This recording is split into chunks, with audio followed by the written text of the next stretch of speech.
जी शुरू कर रहा छी। जी नमस्कार सब जना के। हम धीरज चौधरी एंटा के जनरल सेक्रेटरी। आज के हमने के प्रोग्राम के special master artist Mrs Ranju Yadav ji छितन। अब रंजू यादव जी के अब विशेषता कहूँ उनकर तब आर्टिस्ट बहुत लंबा समय से चल रहा से। रंजू जी हमनी के एंटा मिथिला आर्ट्स एग्जीबिशन जोन की जनकपुर धाम में 2018 में भे रहल के उनकर विनर छितन। और उनकर बाद में रंजू दीदी also recipient of national fine award. अब उनकर लंबा परिचय से, लेकिन हमें सिंपली इतने अभी तक का हम अकरा बाद में फॉर्मली हम आज के प्रोग्राम स्टार्ट करेला एंटा के प्रेसिडेंट मिसेज अपराजिता झा जी से अनुरोध करम कि उनकर परिचय सहित अपने आज के प्रोग्राम शुरू करल जाओ। सब गोटे के बहुत बहुत नमस्कार। रंजू जी के बहुत स्वागत एंटा के मास्टर आर्टिस्ट सीरीज में। एंटा के मास्टर आर्टिस्ट सीरीज के ई चारिम मास्टर आर्टिस्ट छथि। एहिसँ पहिने हम सब कह चुकल छियन एस सुमन सर के, मिथिला दीदी के, सुनैना के, आब रंजू जी छथिन। रंजू जी के विषय में हम एतबे कहब कि एक सशक्त महिला जे कि दोसर बे माय बनलखिन हैं, बच्चा छन छोट, और हिनका एंटा के कार्यक्रम में पहिल बेर जे एंटा के प्रोग्राम 2018 में भेल छले ओहि में देखने छलहुं। बहुत साधल कलाकार जे कि बहुत लगनशील छथिन। लगनशीलता के पराकाष्ठा ओहि प्रोग्राम में हम देखने छलियन, जैमे ई खाना नहीं खेलखिन, पूरा दिन आर्ट केने छलखिन। ओइके अलावा हिनकर अपन फेदर्स में बहुत, इनकर हार्ट में बहुत नीक फेदर्स छे। आर्टिस्टिक अचीवमेंट जेकरा कहबे, जे कि धीरज जी जनरल सेक्रेटरी अखन कहलत कि अपने एंटा के एक्सपोजिशन कंपटीशन के सेकंड प्राइज विनर छलिए। अहाँ 20,000 नेपाली रुपीस जीतने छलौं। ओइके बाद अहाँ नेशनल फाइन आर्ट अवार्ड, जे कि अपने में बहुत बड़का अवार्ड छे, ओकर रेसिपिएंट छिए। तेसर, हमरा जहाँ तक ज्ञात ये, अपने शार्क में रिप्रेजेंट केने छलिए नेपाल के एज एन आर्टिस्ट। सेहो बहुत बड़ा हमरा लगे ये एक आर्टिस्ट के जीवन में पैघ अचीवमेंट छे। तो एंटा के ये अनवरत प्रयास छे कि जे विदेश में, अमेरिका में रह वाला लोग छथि, जे तराई मूल से छथि या नेपाल के कोनो हिस्सा से छथि, ई चीज के घर घर हम सब पहुंचाबी। तो घर घर पहुंचाबे के काज मास्टर आर्टिस्ट से बढ़ के और आर क्यों नहीं कह सकैये। ओइ के बाद अबै छे पर्सनल कमिटमेंट, अबै छे अहाँ कतेक लगनशील छी, ओइ सब पर अबैये। तो एहि सीरीज में रंजू जी अहाँ के एंटा के वर्चुअल प्लेटफॉर्म पर बहुत बहुत स्वागत। एंटा के समस्त परिवार, एंटा के संपूर्ण एग्जीक्यूटिव कमिटी के तरफ से अपने के समय के बहुत बहुत एप्रिसिएशन अछि। हम सब एप्रिशिएट करै छी अहाँ के कार्यक्रम के। और फॉर्मली हम विधिवत शुरू केलहुं हैं। फ्लोर इज योर्स रंजू जी। बहुत बहुत धन्यवाद दीदी।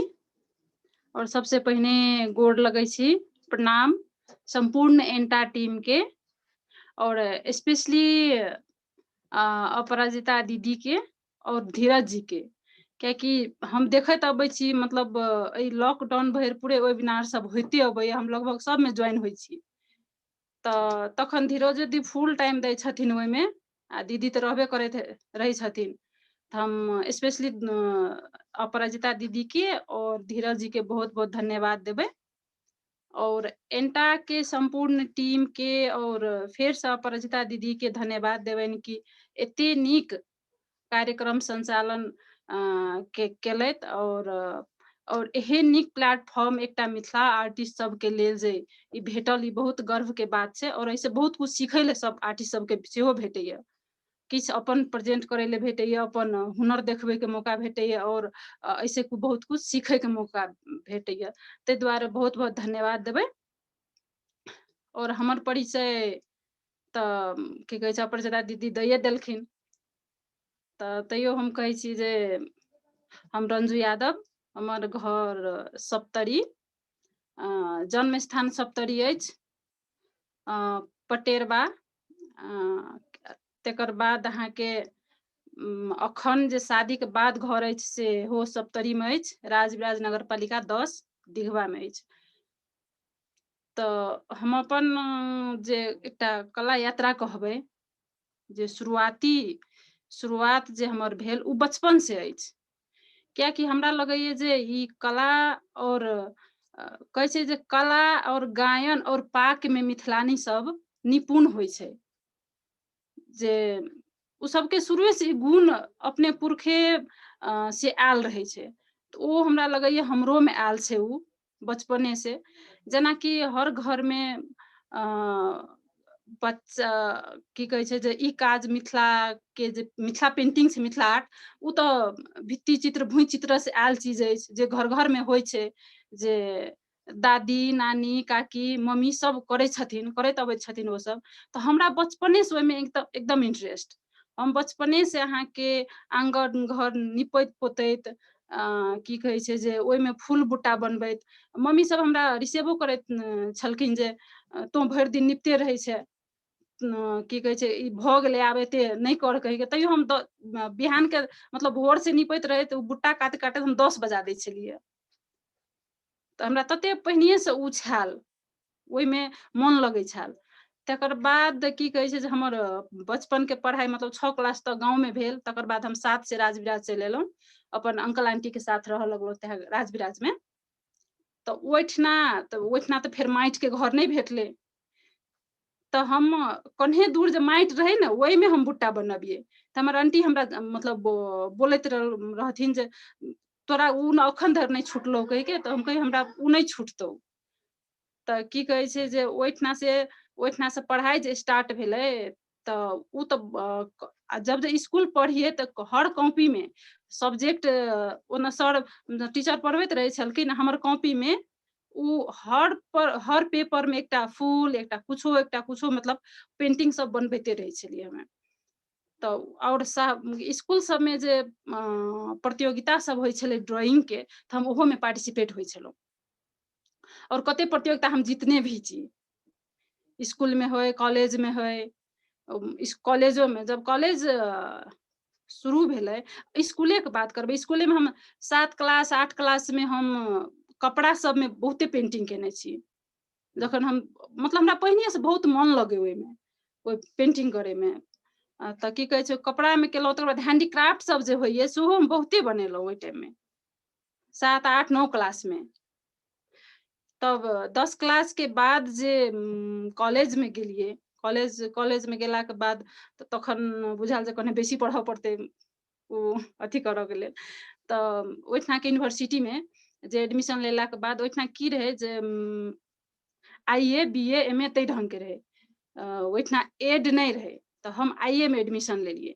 तऽ IA में एडमिशन जे लेलियै तऽ ओहिठिना IA के ओहिठिना की कहै, मतलब ह्यूमैनिटीज फैकल्टी नहि कहि के आर्ट फैकल्टी कहि के, मतलब सब कहै आर्ट फैकल्टी छै।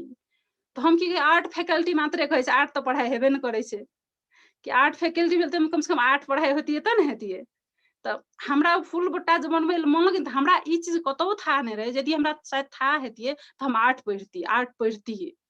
कियाकि जे आर्ट के पढ़ाइयो होइ छै, IFA BFA MFA होइ छै, हमरा उ चीज नहि था छल तखन।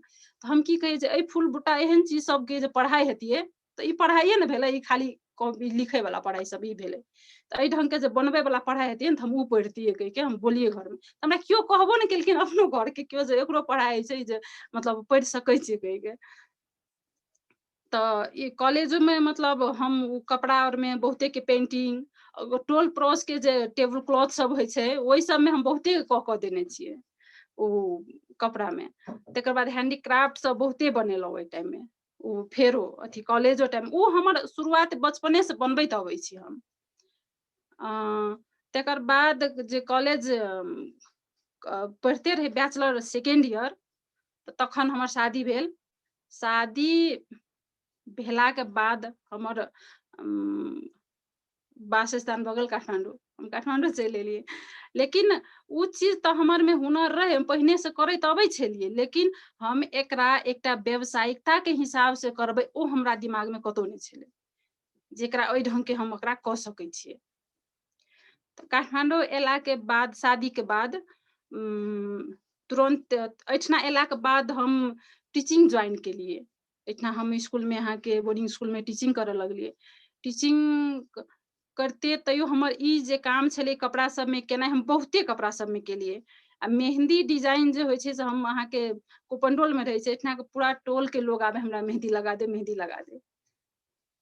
तो हुनका सबसे मजाक करी, हम आब पशुपति में जाके बैस जाइ छी, सब कोई ओतय आब। मतलब ओहि ढंग के हमरा ओहि पर से उ जे लगाव छले से छेबे करल छले, उ हटल नहीं छले। त एठना टीचिंग करे छलौ, टीचिंग तकर बाद लोक सेवा के तैयारी, लोक सेवा के एग्जाम देनाइ, लोक सेवा में नाम नहीं निकलल।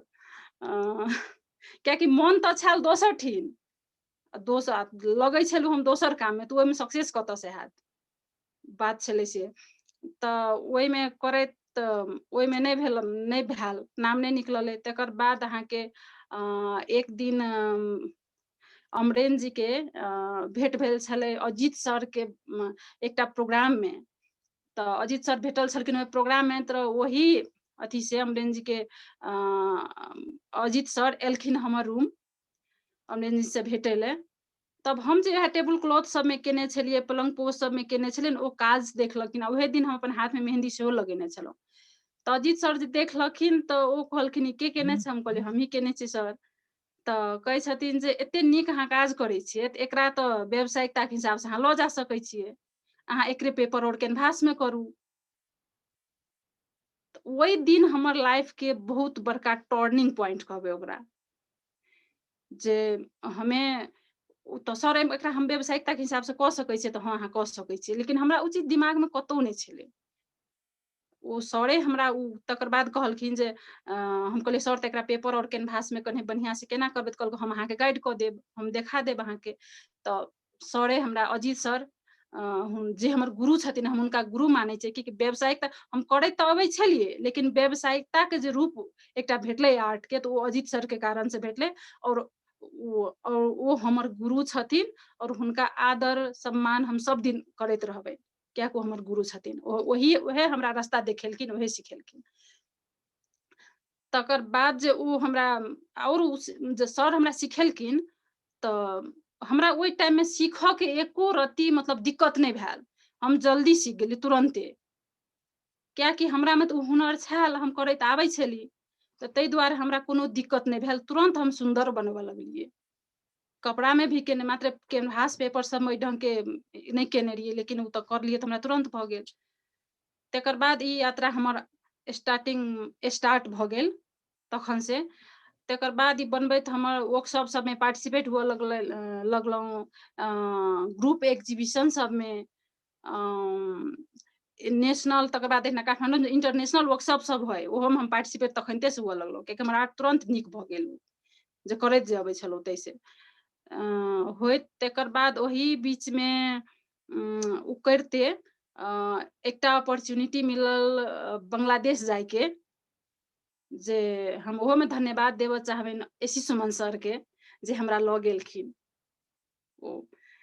ओहो हमरा लेल बहुत बड़का अपॉर्चुनिटी छल, बहुत बड़का मौका छल उ, जे हम अपन आर्ट के थ्रू अपन आर्ट से किछु साबित कर सकी, से हमरा बहुत बड़का मौका छल, ओ एसी सुमन सर देलखिन। और ओहि के लेल हम एसी सुमन सर के बहुत बहुत आभार आ धन्यवाद देबऽ चाहबनि। ओहिठना उ नेपाल के हस्तकला मेला छलै बांग्लादेश में, तो ओहिठना अहाँ के एग्जीबिशन, तकर बाद नेपाल से 9टा कलाकार गेल छलखिन।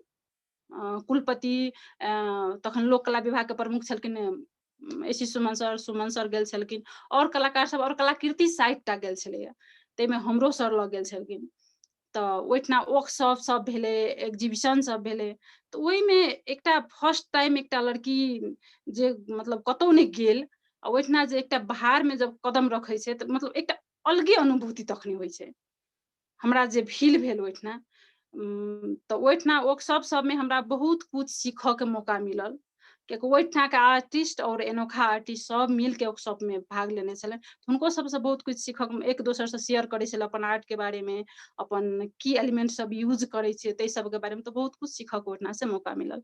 ओकर बाद हमर बहुत बड़का फेर कहबै तो एकटा प्लेटफॉर्म मिलल, जे एंटा द्वारा, एंटा जे 2018 में एग्जीबिशन प्लस आर्ट कंपटीशन केने छलखिन जनकपुर में, वही में हम पार्टिसिपेट भेलौं। वही में पार्टिसिपेट जे जनकपुर गेलौं तऽ अपने अपराजिता दीदी आयल छलियै, अपने ऑर्गेनाइज केने छलियै एंटा, तखन अपने एंटा के शायद प्रस्तुता छलियै। और अपने के वही प्रति के लगाव जे देखलियै, ओहि आर्ट के मिथिला के लेल तराई में के जे कार्यक्रम सब होइ छै, या अथी की कहे छै जे पेंटिंग, मिथिला पेंटिंग के बारे में जे हमरा बहुत खुशी लगल। बहुत एकटा बहुत बढ़िया हमरा लेल उ प्लेटफॉर्म छल, जैमे अपने सबके ओहि एंटा के आशीर्वाद से, एंटा के सपोर्ट से, और जे कंपटीशन भेलै ओहिमे पेंटिंग बनेलै, ओहि पर हम अवार्डेड सेहो भेलै। पुरस्कार हमरा सेकेंड पुरस्कार सेहो मिलल। और सेकेंड पुरस्कार के पुरस्कार राशि छलै 20,000। तो तखनी हमरा केओ ओहि टाइम में फोन में जे मतलब एहि ढंग के प्रोग्राम बहुत केओ कहल हमरा जे भेले नहीं छलै, जे केओ प्राइवेट संस्था आबि के जे ऑर्गेनाइज करते, ओहि में पुरस्कार राशि एते राखल गेलै जे आइ तक एहन मतलब प्रोग्राम नहीं भेल छलै। हमरा बहुत केओ कहलखिन, कियाकि ओना जे प्राइवेट के 5,000 10,000 मात्र पुरस्कार रखै छै, लेकिन ई एते बड़का पुरस्कार नहीं रखल गेल छलै इधर। ई बहुत नीक अहाँ के कार्यक्रम छलै। तऽ हमहूँ हुनका सबके कहलिए जे बहुत सुंदर कार्यक्रम छलै ई। तऽ एहिमे सबसे पहिने धन्यवाद अपराजिता दीदी के, जे ई कार्यक्रम में हमरो पार्टिसिपेट होय के मौका देलखिन और हम भेलौं। तऽ ओहिठना से हमर एकटा मतलब कहबै तऽ रास्ता हमर क्लियर भ गेल। और अपॉर्चुनिटी सब अबैत गेल, कियाकि उ एंटा द्वारा जे हमरा फर्स्ट पुरस्कार, हमरा जिंदगी के फर्स्ट पुरस्कार हमरा भेटल छलै एंटा द्वारा, ओ जनकपुर में। और उ पुरस्कार से हमरा एते हौसला मिलल, एते मतलब एकटा कहू ने ऊर्जा थपायल हमरा अंदर, जे एहि पर नहीं, आब हम और किछ करी और एहन एहन पुरस्कार और जीती, और एहन एहन प्रोग्राम सब में और पार्टिसिपेट होय। उ हमरा में थप शक्ति के रूप में काज केलकै उ प्रोग्राम हमरा, अहाँ के जे एंटा द्वारा संचालन भेल छलै से। तऽ वही से तहिया से हमरा एंटा द्वारा सहयोग होइत अबैये। और खास करके अपराजिता दीदी जे अपने छियै, अपने के लव और सपोर्ट तहिया से, अपने के आशीर्वाद हमरा पर बनल अछि, एकदम कदम कदम पर हमरा साथ दऽ रहल छै। ओहि के लेल हम अपने के जते धन्यवाद करब ओते कम अछि। और बहुत बहुत आभार छी अपने के। और हमरा की लगैये जे अपने के हम एहिमे हमरा दुईटा अथी माँ छथिन, जन्म देने छथिन से, और एकटा दोसर माँ के रूप में हम कहबै तऽ हमर अपराजिता दीदी छथिन, जे गॉड मदर छथिन। हम गॉड मदर मानै छी अपने के, कियाकि कनि इमोशनल भऽ रहल छी हम। कियाकि अखन धरि, तहिया से जे फर्स्ट टाइम अपने जनकपुर में भेटलियै, तहिया से अखन धरि अपने के साथ सपोर्ट आशीर्वाद अखन धरि हमरा भेट रहल अछि। और आगामी दिन में हमरा पूरा विश्वास है जे ई साथ और सपोर्ट अपने के रहबे करते हमरा एहिमे। ताहि दुआरे हम अपने के बहुत बहुत बहुत बहुत धन्यवाद देबऽ चाहब दीदी। और ई यात्रा हमर चलते गेल, मतलब विभिन्न हम वर्कशॉप सब में, नेशनल इंटरनेशनल वर्कशॉप सब में पार्टिसिपेट होइत, ग्रुप एग्जीबिशन सब बहुत, इंडिया बांग्लादेश में ट्रेनाले भेल छलै, ट्रेनाले में, तकर बाद म्यांमार, श्रीलंका, ग्रुप एग्जीबिशन सब, ओहिमे हम गेलहुँ नहीं, लेकिन हमर पेंटिंग जाइ छल। हमर ग्रुप एग्जीबिशन सब बहुत ठिना भेल तक।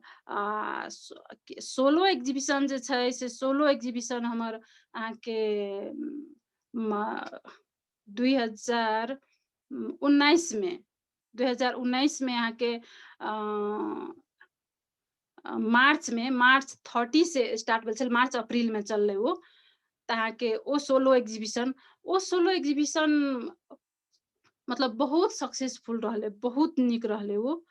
ओहि के कियाकि हमर अहाँ के पेंटिंग सब के थीम हमरा पहिने से जे एकटा मन में जे रहे, जे हमरा जे समाज में ढंग के विकृति विसंगति सब जे छै उ प्रथा सब छै एहि सबके केना के एहि पर हम केना काम करी एहि सबके केना बाहर लाबी उ सब जे रहे त आब कोनो न कोनो मार्फत लाबी से रहे लेकिन केना लाबी जब आर्ट जब हम करऽ लगलिए त तखन हम कहलिए जे हमरा आब ई रास्ता भेट गेल जे ओइ के हम प्रेजेंट करबै कहि के त तखन हम उ आर्ट सबके जे समाज के जे विकृति सब छै चाहे दहेज प्रथा होए कि कन्या भ्रूण हत्या होए कि बाल विवाह होए कि बहुत कुछ एहि ढंग के छै जे बहुत खराब प्रथा सब छै चलैत आबि रहल यऽ तऽ ओहि पर प्रहार करैत हम अपन पेंटिंग बनौलहुँ एकटा अवेयरनेस होय कहि के एकटा मैसेज जाय कहि के किछ चेंज होय कहि के ओहि पर सोशल इश्यू पर पेंटिंग वुमेन एम्पावरमेंट पर पेंटिंग सब बहुत पहिने से होय छलै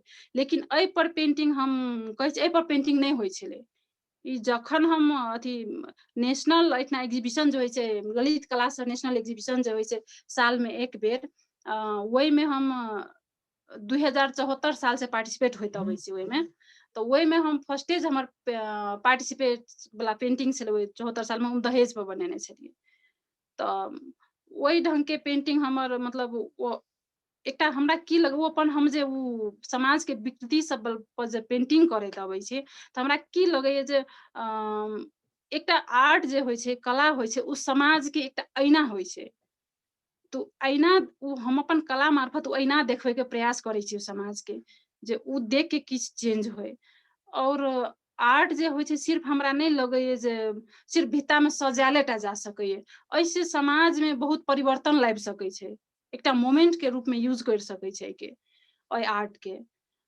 तऽ एहिमे मैसेज और आर्ट हमरा लगल जे आर्ट एहन हम जे करै छी हम काम करै छी तऽ हम एहन काज करी जे केओ एकटा कोनो बात कहै ले एकटा आर्टिकल लिखऽ पड़तै एकटा आर्टिकल लिखतै तऽ ओहिमे आर्टिकल में विभिन्न व्यंग्य सटायर बहुत कुछ शब्द के खेल सब बहुत रहै छै और लेकिन आर्ट जे एकटा रहै छै ने आर्ट के एकटा सिर्फ एकटा किछु हम जे मैसेज देबऽ चाहै छी उ हम ओकर क्लियर मैसेज यदि हम पेंटिंग बना देलियै तऽ हमरा बुझाइए जे नहियो पढ़ै वाला लोग आ पढ़ै वाला लोग उ देखते सब समझ जेथिन ओ तखनी हुनका ओते पढ़ऽ नहि पड़तै तऽ आर्ट के हम एहि रूप में यूज करऽ चाहलियै तऽ हमर लगभग पेंटिंग सब अहाँके मैसेज वाला पेंटिंग रहैया जे देखते उ 1000टा सेंटेंस ओहि पर बनि सकैया मतलब हमर आर्ट एहन रहैया जे हमरा बुझाय ओहि आर्ट पर केओ एकटा आर्ट पर किताब लिखथिन तऽ एकटा किताब निकलि जेतै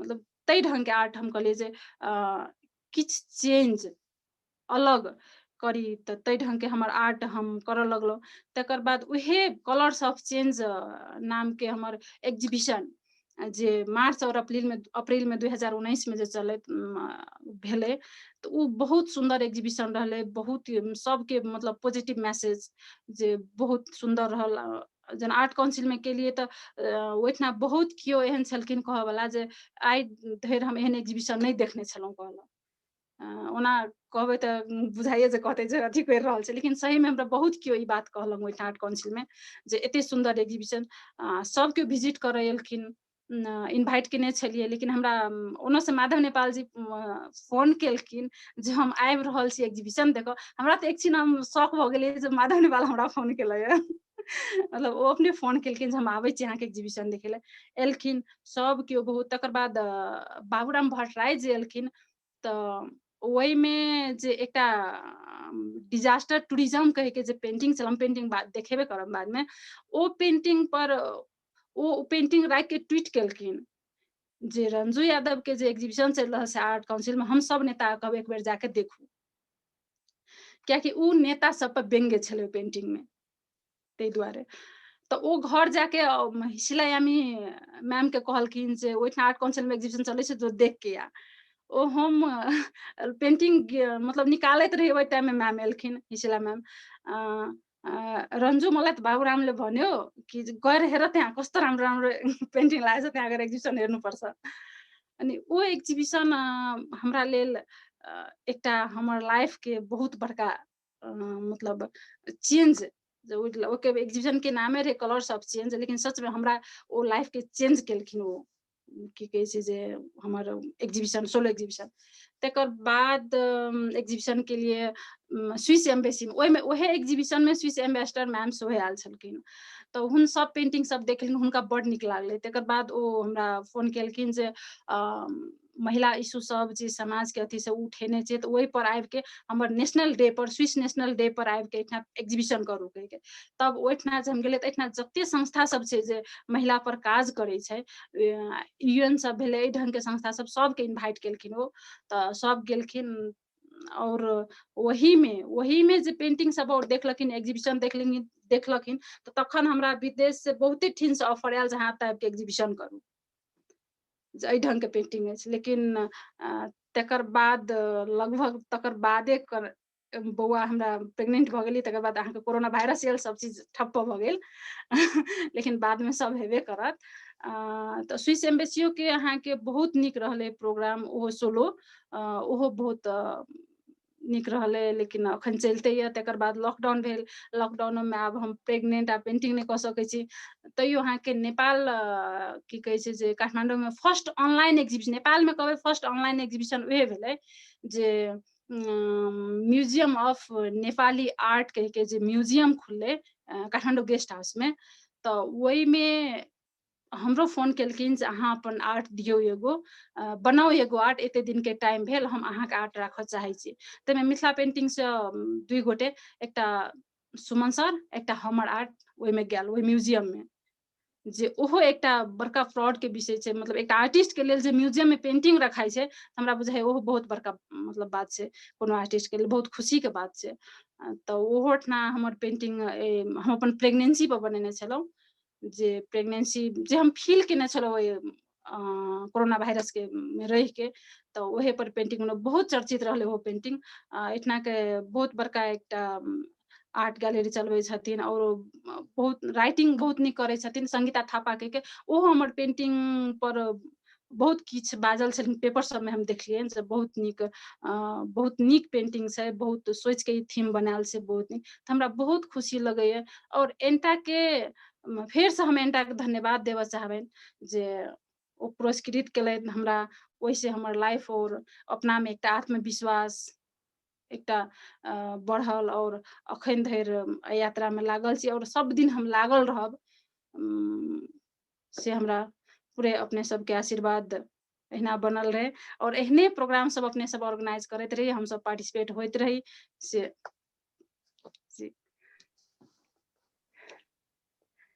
और जी जी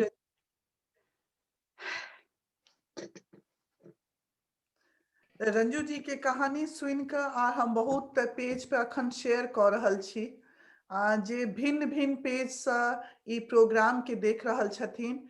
एक अगर अपने ध्यान देने हेबे तो एक बात स्पष्ट निकल के आबि रहल छै कि अगर अहाँ के अंदर में टैलेंट ये तो देर सबेर ओ टैलेंट अहाँ के आगू अबिते छै। आर हिनका में बच्चे से टैलेंट छलन, पैशन छलन, कनिक डेविएशन भेले, आर ओहि के बाद हिनका रास्ता में बहुत पड़ाव आवे छे रंजू जी। सबके जीवन में क्यों न क्यों हर एक पड़ाव पर क्यों न क्यों मार्गदर्शक बने छे, अहाँ के ठोकर लगे जीवन में ओकरो से सीखे छिए। तो जे आए अपने मुकाम पर छिए, जे लोग सब देख रहल छथिन, हमरा लगे ये एंटा नहीं, एंटा के बाहरों के ऑर्गेनाइजेशन से हम शेयर केलौं हैं अखन, जे अपने के देख रहल छथिन, चाहे नेपाल, अमेरिका, इंडिया। हम यह कह चाहब कि अगर अपना अंदर में कोनो आर्ट ये, विशेषकर मिथिला पेंटिंग जे कि मधुबनी पेंटिंग इंडिया में हम सब कहे छिए, नेपाल में अपना सब कहे छिए मिथिला पेंटिंग, तो जरूर ओकरा होन करू। स्किल सेट्स होन करऽ पड़े छे। Even if you have that in you, you need to hone those skill sets. तो ओकरा अहाँ चिजल के लिए, और ओइ चिजल के प्रोसेस में अहाँ नाम ले लो हैं अजीत सर के। अजीत जी तो अपने में इंस्टीट्यूशन छथिन, और एस सुमन सर के तो खैर वर्णने नहीं छे। तो अहाँ के सौभाग्यक बात कि अहाँ नीक नीक लोग से भेटत गेलौं along your journey and you have reached। तो ओकरो ले हम अहाँ के यह कहबे लोग के कि वीडियो के बादों में देख कर उत्साहित and get some inspiration. because this is a common woman who has reached to this level. That's commendable. और मार्मिक तो हमहू भ जाय छियै चूँकि महिला छी आ महिला के जे जर्नी छै ओ अहाँ के कनिक भिन्न त छै से हम सब तो जानते छियै, भुक्तभोगी छी। त ई कहैत रंजू जी अपना सब पिछला जे कार्यक्रम के लिए कनिक लंबा भ जाय छै त जी वीडियो जी अहाँ के 2-2 घंटा 2.5 घंटा के भ जाय छै त अहाँ की कह चाहबे? आई मीन हम सब बहुत उत्साहित छी, पूरा कम्युनिटी सैकड़ों के तादाद में देख रहल छथिन। आर्ट पर जेबे कि केना कोन आर्ट फॉर्म अपने करे छिए, कोनो स्लाइड शो ये जैसा अहाँ डाइव कराओ हमरा सबके गोता लगाबऽ चाहे छी आर्ट के दुनिया में। अब अहाँ पर हम छोड़े छी, how would you like to carry forward the rest of the programme? जी हम स्लाइड देखबो चाहे छी दीदी, कने किछ सब छै।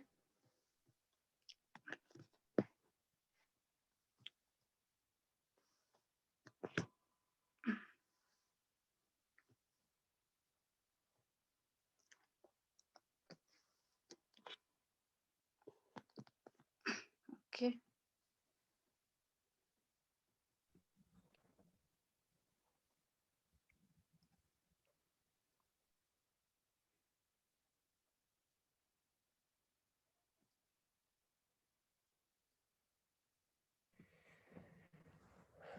रंजू दी जी ओकरा क्लोज कर देवल दो, ई जूम के जो देखा रहल से। हाँ एकरा मैक्सिमाइज करल जाओ। ऊपर अपने ई बीच में देख रहल से ना, ई क्रॉस साइन के लेफ्ट साइड में ओकरा मैक्सिमाइज में एक बार क्लिक करल जाओ। जी जी नहीं, हाँ ओकरा बीच वाला में। जी जी जी उहे वाला। जी भेल। जी ठीक से अपने के मैक्सिमम साइज अपने बुझा रहल छी तो जी कंटिन्यू करल जाओ।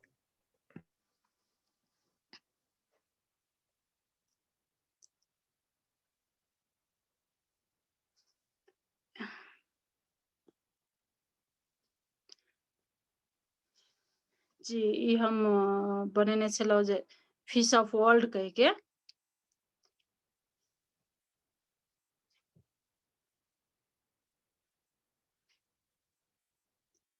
जे मिथिला पेंटिंग के जे मेन एकटा मोटिव सब होय छै, कमल होय छै, माछ होय छै, तो वही पर ही पेंटिंग शुरू में बनेने छलियै हमें। हमर आर्ट अहाँ के ट्रेडिशनल जे परंपरागत चलब ओहो बनबै छी, लेकिन बेसी क के हमर फोकस रहैये जे किछ अवेयरनेस वाला पेंटिंग बनाबी। जेना ई भेल जे अपना सबके डेली लाइफ जे महिला सब जे घर में काम सब करैत छथि त से हम टाइम नहीं लेब ज्यादा, हम जल्दी दिखा दै छी। ई भेल अपना सबके छठ के अर्घ जे दै छै से, त ई हम शुरुए से देब जे ई एठना जे छै ई खरना दिन के छै जे अपना गोसाई के कुल देवता के जे चढ़ा के अथी करे छै, तकर बाद जे ओकर पकवान पकै छै, बिहान दोसर दिन सँझुका अर्घ दिन जे सब चीज ल के जे जाइ छथिन घाट पर अर्घ दै छथिन तकर छै। कल्चरल पेंटिंग सब भेल ई।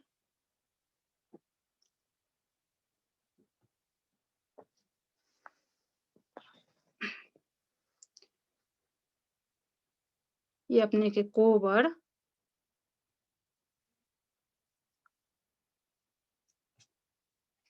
अब एलो दहेज पर। ई दहेज पर पेंटिंग हम तखनते करने छलहुँ कि हम 2074 साल में राष्ट्रीय ललित कला प्रदर्शनी में राखने छलहुँ ई। रखला के बाद और इहे पेंटिंग हम अहाँ के जनकपुर जे वो वर्कशॉप कंपटीशन भेल छल ओहो में हम लऽ गेल छलहुँ ई पेंटिंग। त जनकपुर में देखला के बाद एहि पेंटिंग के ओहो ठाम नकल भेल। किछु हद नीको लगैए, कखनो खराबो लगैए। नीक लगैए जे ठीक छै, हमरा खुशी लगैए, हमरा केओ यंग आर्टिस्ट कहैए त हमरा सच में बहुत खुशी लगैए जे हम यंग आर्टिस्ट छी। और एनाहिते सब दिन हम यंगे आर्टिस्ट रही और सीखैत जाए, हमरा जिंदगी भर सीखऽ के अछि, ओ हमर स्टॉप नहीं है और हम सब दिन सीखऽ चाहे छी। तर ओ कहै छै तऽ हमरा खुशी लगैए। और यंग आर्टिस्ट के जे अपना के केओ जे केओ नमहर कलाकार अछि ओ नकल करै छथि हमर, तऽ हमरा खुशिये लगैए, नीक लगैए। हम एकटा इहो बात कहऽ चाहब। एहि पेंटिंग के 3-4 गोटे हमर नकल केने छथि।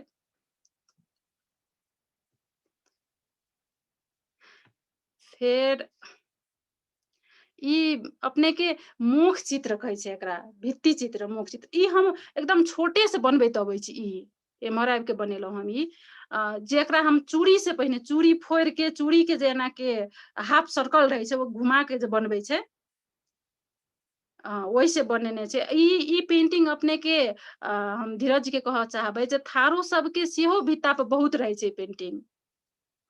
हमरा बुझाइए हुनका सबके और ई अपना सबके जो मिथिला अंचल के जे कल्चर छै ने, हमरा बुझाइए बहुत मिलै छै।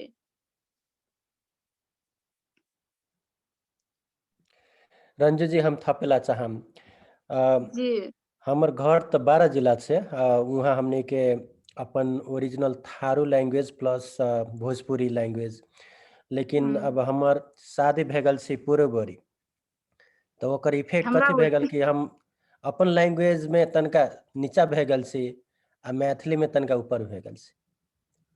बहुत यही बात। बहुत नीक। जी ई मयूर छै।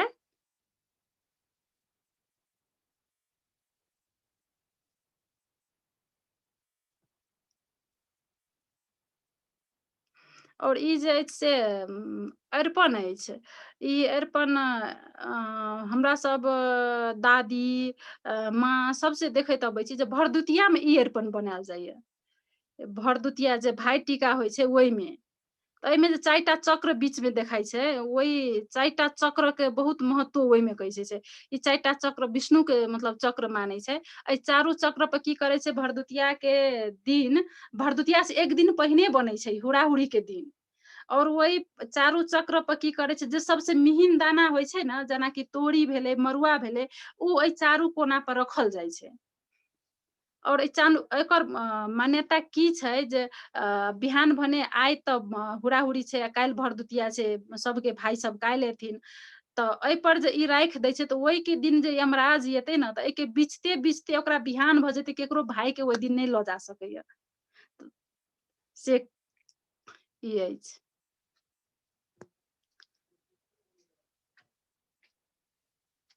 ई भेल बाल विवाह पर, जे ओकर घर के लोग सब किछ मतलब शादी करबा रहल ये, ओहिना किछ जागरूक लोग सब अछि गाम के, तऽ ओ अहाँ के शादी रोकि रहल अछि। जे गोटे किताब दऽ रहल अछि दुनू दिसन से, दुनू बच्चा के, जे अखन पढ़य के उमर छै, जे शादी नहि करल जाऊ। ओना से होम में पानि झोंक रहल अछि एक गोटे। ई छुआछूत पर बनेने छी, जे देखेने छी एहिठाम में, जे एक मतलब अलगे से ओकरा पानि पिया रहल छै, मतलब छुआछूत देखेने छी। जे एकटा डोम के हम अहाँ मतलब ओकरा में नहीं भिड़ल जाय, अपना घर में नहीं भिड़ऽ दै छियै, आंगन नहीं आबऽ दै छियै, दोसरा पट में बैसऽ दै छियै, तऽ हुनकरे मतलब कोनिया छठि में देखियौ, यानी कि सब पाबनि में हुनकरे सामान लऽ कऽ हम अहाँ पाबनि करै छियै, लेकिन ओकर बनायल सामान नहीं छुआइए, लेकिन ओकर देह छुआइए। ई कोन रिवाज छै से कहि के देखेने छी। जेनाकि चमार होइ छै, तो अहाँके ढोलक मादल सब बनबै छै, हुने बनबै छथिन, तऽ ओकर पूजा में भजन कीर्तन करै छै ओकरे सामान बना के लऽ कऽ, लेकिन हुनका मतलब ओकर शरीर से छुआछूत मानै छै।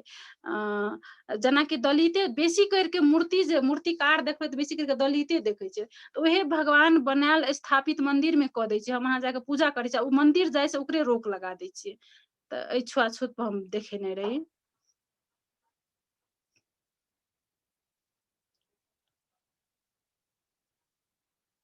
ई हम देखेने छी जे अपना सबके समाज में जे लड़का होइ छै, ओकरा हम एकटा बरद बना देने छी, गोरू बना देने छी, चेहरा दुल्हा के अछि, कियाकि ई खरीद बिक्री भऽ गेल छै। ओ अहाँ के सच में एक दुल्हा नहीं रहि के, उ मतलब बरद बनि गेल छै दुल्हा, जे ओकरा खरीद बिक्री कयल जाइ छै समाज में।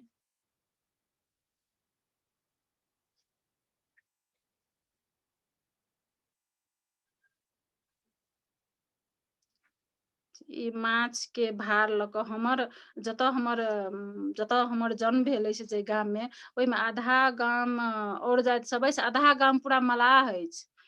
तऽ ओ सब दादी सब अबै छलखिन, ओ काका सब अबै छलखिन न, तऽ एनाहिते भार पर माछ ल क, मूड़ी पर माछ ल क बेचै ले, तऽ ओ सब जे याद आयल न, तऽ हम ई पेंटिंग बनेने छलियै।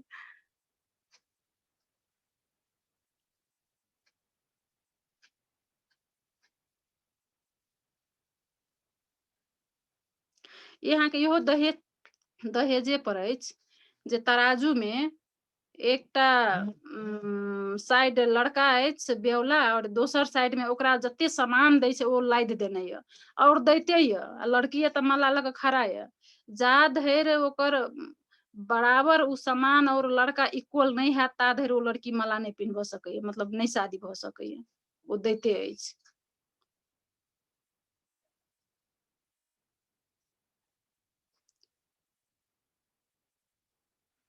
ई अछि जे हर चीज के ड्राइव कर रहल है महिला।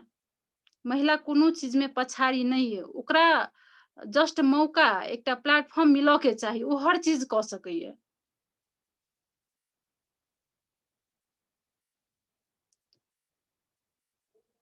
हम जल्दी जल्दी देखा दै छी, ज्यादा ई अछि वएह जे हम बात केने छलहुँ डिजास्टर टूरिज्म के, ओहि के मतलब बाढ़ि अबैये, पूरा दहा के ल जाइए, पूरे हाल बेहाल अछि एतऽ के, लेकिन नेता सब अबैये हेलीकॉप्टर से, नीचा में पूरा गाम सब डूबि गेल ये, जलमग्न अछि, ऊपर से नेता सब आबि के हेलीकॉप्टर में आबि के बस ऊपर से विजिट करैया, जा अपन जाइए, ओहि से बढ़ि के कुछ नहीं करैया वो सब।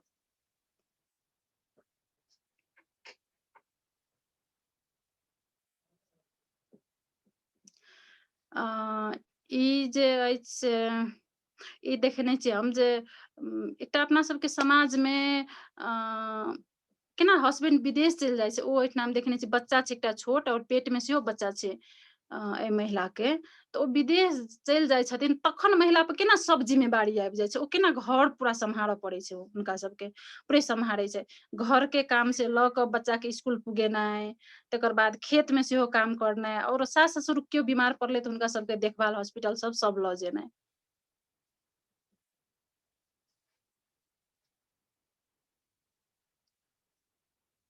और ई पेंटिंग जे अछि से जनकपुर में जे हम बनेने छलहुँ, जाहिमे अवार्ड जीतने छलहुँ, ओकरे हम डेवलप कऽ के बनेने छी। बीच के जे देखबै, बीच के पार्ट, तऽ उहे छियै, एकरे हम डेवलप, और ई हमरा बीच के हमरा ई हम तखन ओ पेंटिंग हम केना बनेने छलहुँ, हमरा एक गोटे हम फेसबुक पर एक गोटे के मतलब के कनिया के हम देखने छलहुँ कि ओहि टाइम में वो पीएचडी करै छलखिन, और बच्चा ओकर छोट छल, तऽ नहीं एक हाथे बच्चा के दूध खुआब रहल छलै, एक हाथे किताब पढ़ि रहल छलै, तऽ हमरा उहे दिमाग में बैसल, तऽ ओ पेंटिंग हम केने छलहुँ, ओकरे डेवलप कऽ के हम ई सब बनेलहुँ, जे देखते छियै साइंटिस्ट, पायलट, सब कुछ, लीडर।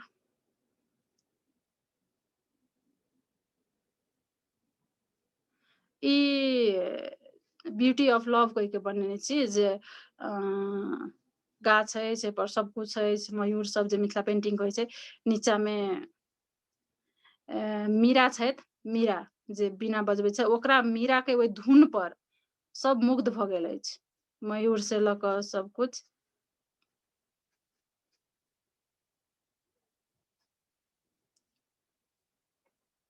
जी बुद्ध के, ई राधा कृष्ण बनेने छलियै हम। एहि पेंटिंग के हम कहऽ चाहब जे एहिमे कृष्ण जी जे छै से राधा के कन्हा पर हाथ देने छलै। एहि पेंटिंग हमरा हिचला मैम जे आयल छलखिन ओहिमे, तऽ ओ की कहलखिन जे आबो कृष्णये राधा के कन्हा पर हाथ देतै, कि राधा कहिया देतै कृष्ण के कन्हा पर हाथ, आब कृष्ण के कन्हा पर राधा हाथ देते, ओ पेंटिंग बनाओ।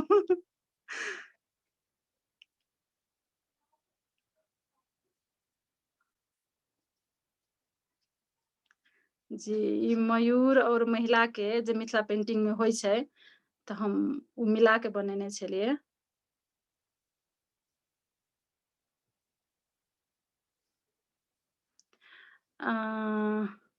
इक्वालिटी हम देखेने छी, जे अपना सबके समाज में पुरुष देखबै तऽ घर के काम नहीं करै छै, ओ जखनी करलक कुछ त ओकरा बहुत कहऽ वाला बचे ए फलना त मोगिया छै कह के ओ मोगी वाला काम करे छै। लेकिन नहीं, महिला पुरुष सब बराबर होय छै। काम काम होय छै, काम केकरो नहीं छै। ई मर्द के काम छै, पुरुष के काम, अथी महिला के काम छै। सब कह सकैये कोनो काम। महिला ऑफिस जा सकैया तो पुरुष घर में काम किया ने कऽ सकैया। जे ई देखने छलहुँ जे अपना सबके जे अपनेटा सबके नहीं कहबै, तराई पहाड़ सगठो ई छै जे कन्या भ्रूण हत्या छै। हम ओहि पर देखने छलहुँ जे पेट में एकरा बच्चा छै, ओ लड़की छै, तऽ फैमिली सब केना ओकरा मारै ले खोजे छै जे ओकरा मारि दही। लेकिन एकटा महिला, एकटा माँ, केओ माय अपना बच्चा के क्यों नहीं मारऽ चाहे छै, हमरा जेना लगैया। तऽ एहिना हम देखेने छी जे ओ कहै छै जे हमर बच्चा तखनी कोपिला छै, एना फुलाइ ले बाकी यऽ, जखनी फुला जायत ओ भऽ जायत तऽ हमर बेटी हमर संसार चलायत, संसार के टेकत उ, बेटी कमजोर नहीं होइए कह के हम देखेने छी।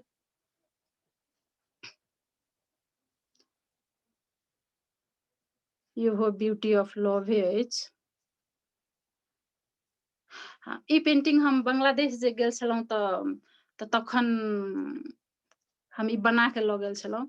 एहि पेंटिंग में एकटा की अछि जे ओहि टाइम में हम ई सपना देखने रहियै, मतलब सुतल में सपना देखने रहौं ई, जे हम ब्रश पर बैस के आकाश में उड़ि रहल छी। और ओहिठना से हम कहै छी जे एना के जे हम चंद्रमा छू लेब कह के। ई सपना सच में हम ई सपना देखने तऽ हम कहलियै सपना देखलहुँ तऽ हम इएह पेंटिंग करब, तऽ हम इएह पेंटिंग बनेने छलहुँ।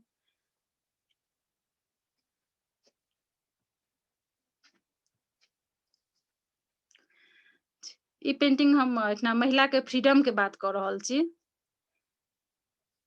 जे अपना सबके समाज में जे महिला केना सिमैट के एकटा घर में राखि देने छै। आब तऽ बहुत बाहर आबि रहल अछि, तखन तो अखन तो बहुत छै जेकरा घर के चार दीवार में कैद कऽ देने ये, बाहर नहीं। हम कहै छियै जे फ्रीडम देतै, जखन फ्रीडम देतै तखन ते किछु कऽ सकैये केओ।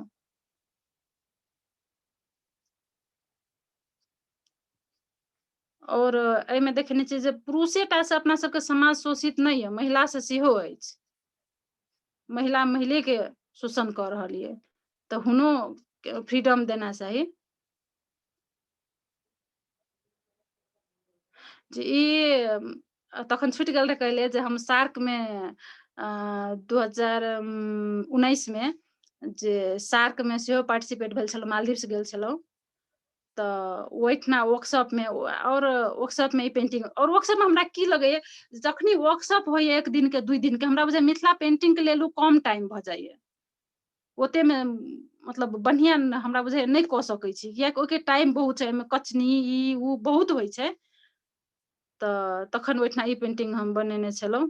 2टा बनबऽ पड़ै छल तऽ हतार हतार में 2टा बनेलहुँ। एकटा इहो बनेने छलहुँ जे हल्का ओहिठना हम ई ट्राइए केने छलहुँ जे बैकग्राउंड जे दोसर जे होइ छै मिथिला आर्ट के नहीं भऽ कऽ जे फाइन आर्ट के होइ छै, कुछ टेक्सचर सब निकालि के ओना के करे के, तऽ ओ हम केने छलहुँ। ओहिठना जे सार्क आर्ट कैंप होइ छै तऽ ओहिमे सब कलाकार जे सार्क जते कलाकार रहै छै सब देश के, ओ अपन अपन ओहिठना एकटा कैनवास रहै छै बड़का, ओहिमे सब अपन आर्ट करै छै। तऽ ओहिमे हमहूँ बनेने छलहुँ मयूर।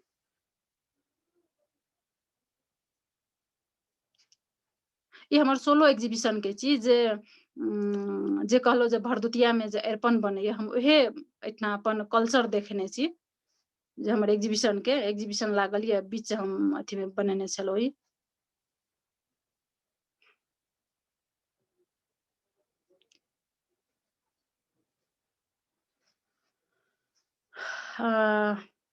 एहिठना ई बुल संगे जे फाइट कऽ रहल ये महिला, हमरा बुझाय ई पेंटिंग में हमरा नहीं बुझाय किछु कहऽ पड़त हमरा। ई पेंटिंग अपने बहुत कुछ कहि रहल अछि, जे एकटा महिला केकरो से कमजोर नहीं होइए, ओकरा अगाड़ी जते बड़का समस्या आबै, जते बड़का चुनौती आबै, ओ सबके सामना कऽ सकैए। केहनो चैलेंज को एक्सेप्ट कऽ सकैए ओ।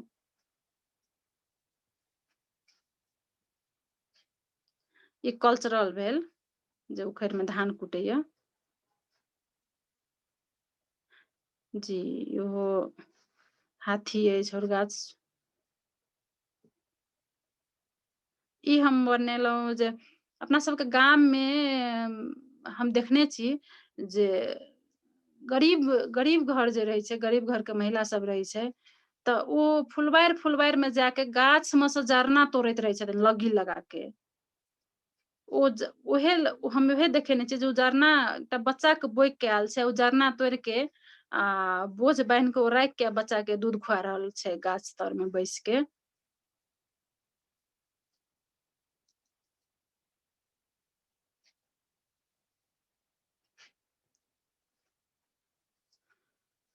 एहि पेंटिंग पर हम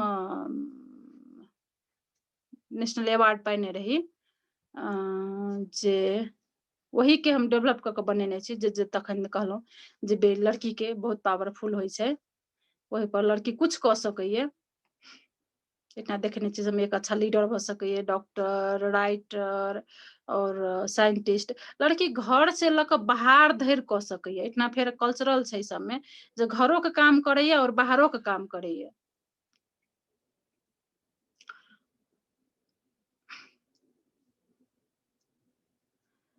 जी ई पेंटिंग अछि जे आब महिला सब नहीं बोलब तऽ नहीं हैत। आब जतऽ अहाँके केओ जे सिमटि के राखऽ चाहैये, ओहि पिंजरा के, ओहि जेल के तोड़ू, आब निकलू, आब तोड़ि के हम निकलि जायब, आब नहीं हम बान्हल रहब।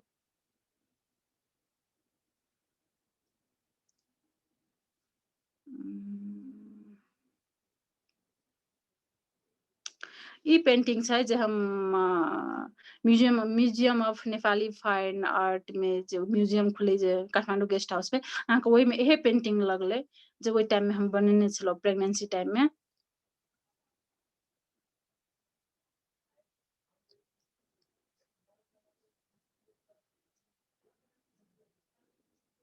ई वर्किंग वुमन अछि, जे हम कहलहुँ जे हम हमर गाँव में हम देखने छी आधा गाम पूरा मलाह अछि, सब अछि माछ मारे वाला जाति, तऽ हुन सबके हम एहिना देखिए बोरा में बोइक के, ढकिया में बोइक के एकदम बेचऽ अबै माछ, तऽ ओहे पर हम बनेने छलियै।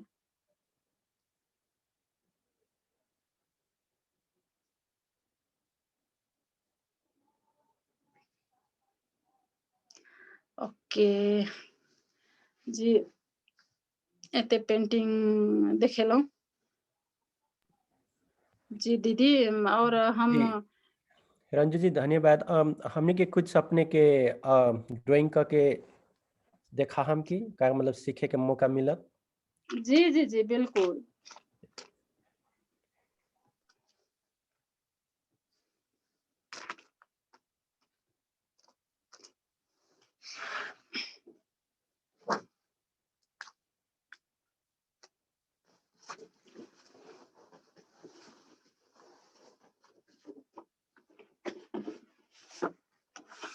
देखाइए,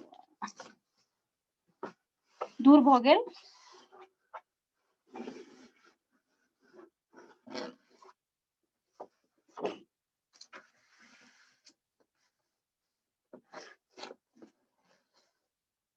दूर भ गेल बुझाइए।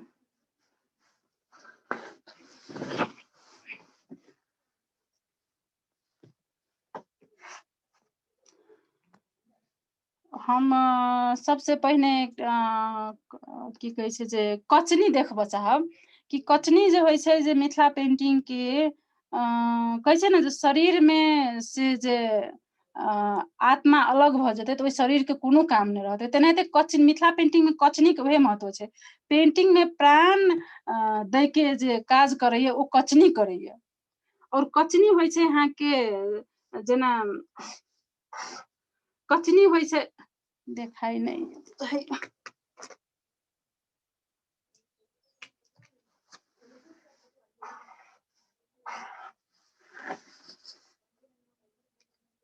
देखाइए धीरज जी? नहीं कुछ ब्राइट भे रहल छै, चमक चमक चमक रहल है, आई डोंट वांट शायद एंटी लाइट कनिक बेसी लागल। जी वहाँ जी ठीके छै, कनिक वो मार्कर जोन छै ना ओकरा डार्क करम त मे बी कुछ हेल्प हेत।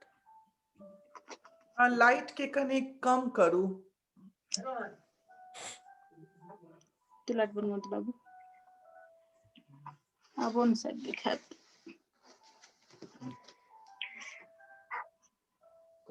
जी जी जी जी ठीक से करल जाओ दिखाई दे जी थोड़ा डिम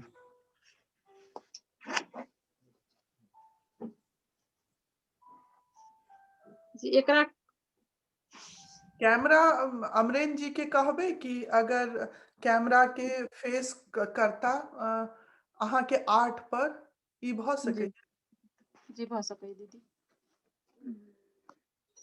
बैक कैमरा दी मच बेटर एक कैमरा दीदी लिया ना टाइम लिया कोनो प्रॉब्लम नहीं बैक कैमरा दै छी नहीं ठीक से बैक कैमरा हम देलिए ये अहाँ पकड़ू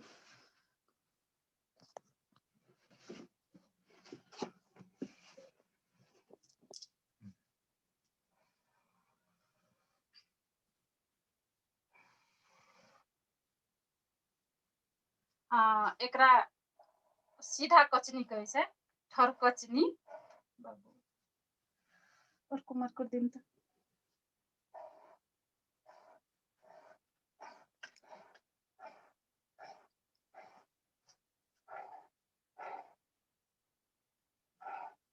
खोलेर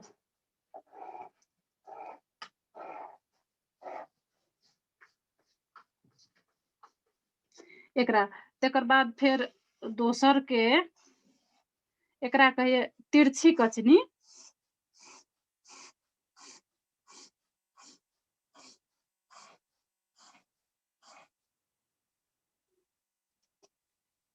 और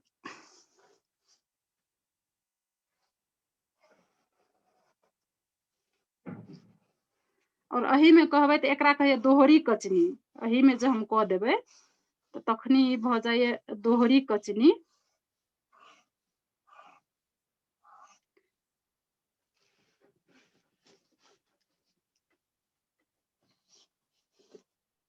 और एकरा एना जे होइए ई भ जाए जंजीरा कचनी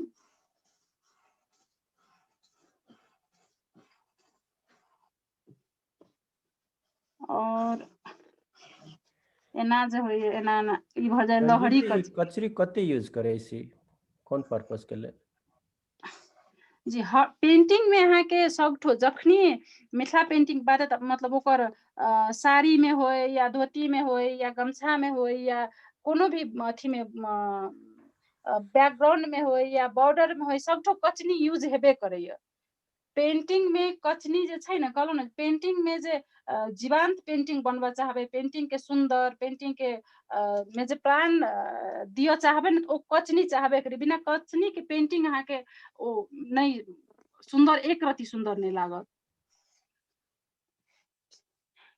ई कचनी भेल और माछ सब त अगला कार्यक्रम सब में भइए गेल अछि त हम एकटा मिथिला पेंटिंग में कौच जे होइ छै ने कछुआ ओहो बहुत बड़का महत्व रखै छै त हम कौच बना के देखाएब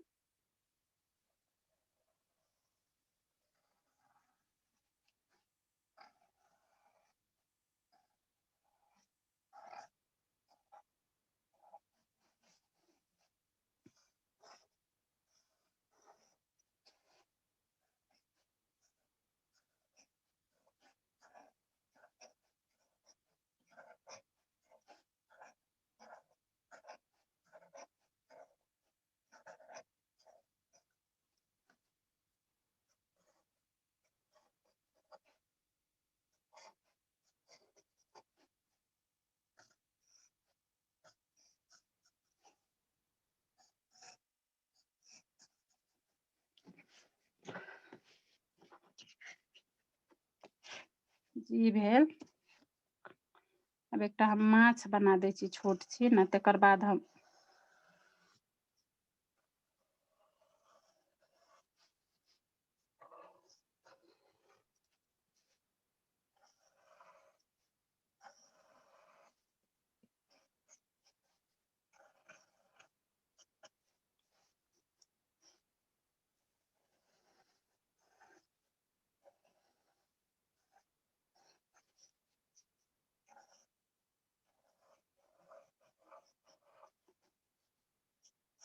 जेना कचनी होइ छै ने देखियो कैच देबै तऽ सुंदर भऽ जेतै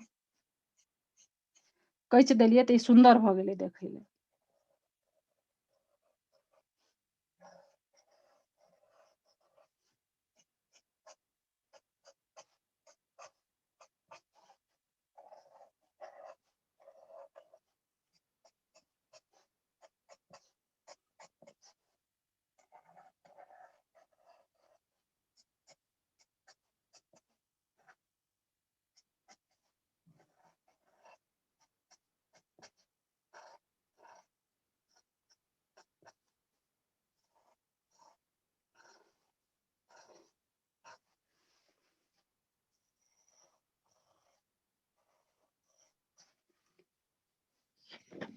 जी ई माछ भेल और एकटा हमर जे हम पेंटिंग ज्यादातर जे कहै छी हम सोशल इश्यू में बनबै छी तऽ हम ओहि पर किछु एकटा बना के देखाएब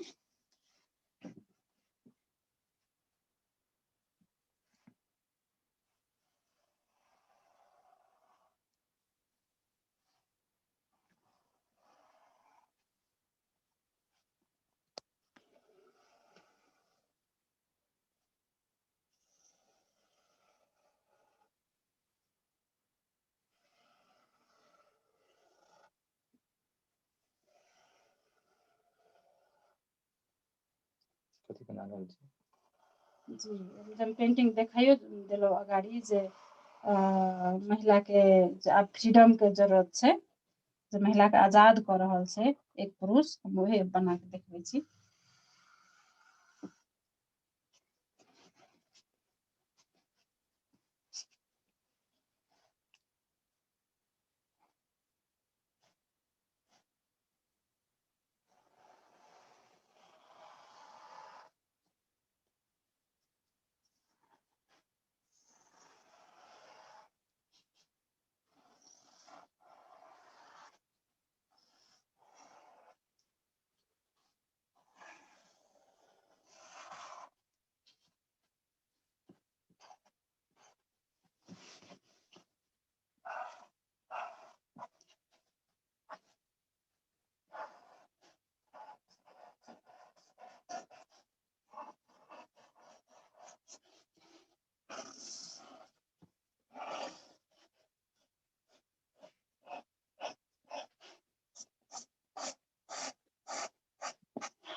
जी सब में कचनी देख रहल छी जे कचनी यूज भ रहल ये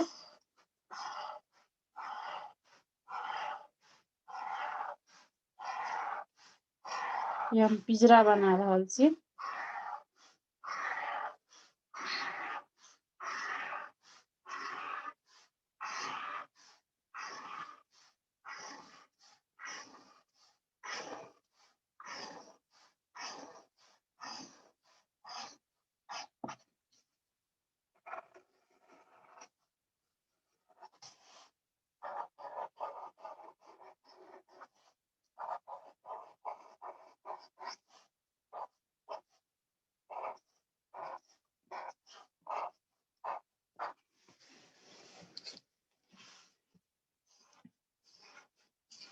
अखन की नाम से पे ना तो ठीक लगे छै।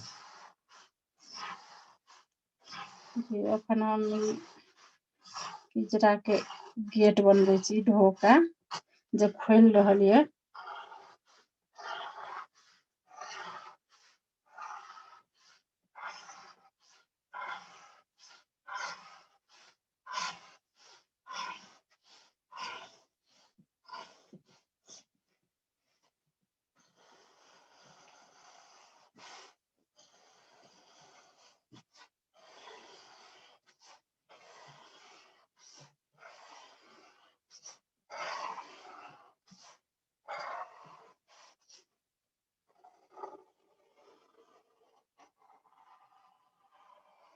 मिथिला पेंटिंग में एकटा की होइए कि डबल लाइन पेंटिंग के सुंदर बनबैया और डबल लाइन दिए पड़ैया।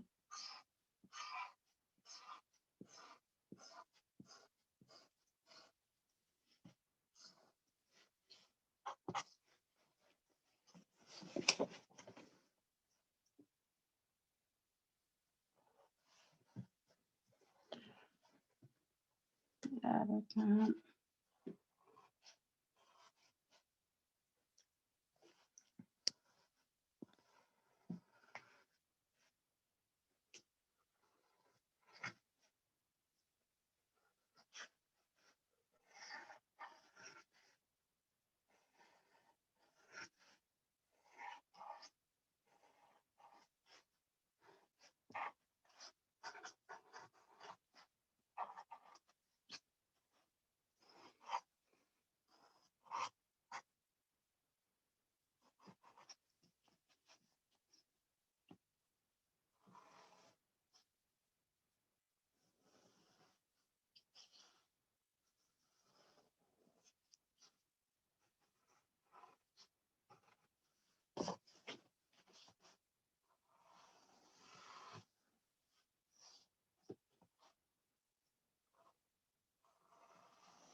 धोती बना रहल छी हमें। कचनी हम तोरा पहिनिए देखेलहुँ शुरुए में जे हर चीज में कचनी होइ छै मिथिला पेंटिंग में।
जेठना हम सूर्य बना रहल छी, जे सूर्य उदय भ गेलैया।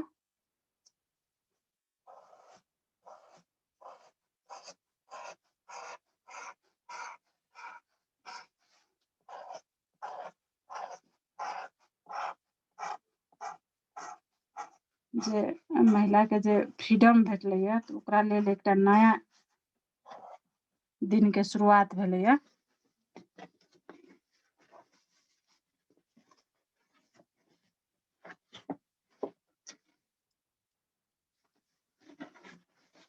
आब एहिमे करबै तऽ बहुते बुट्टा सब, बहुते में झाड़ पात, गाछ वृक्ष पर चिड़ै चुनमुन बहुत कुछ लगावल जा सकैया एहिठिना।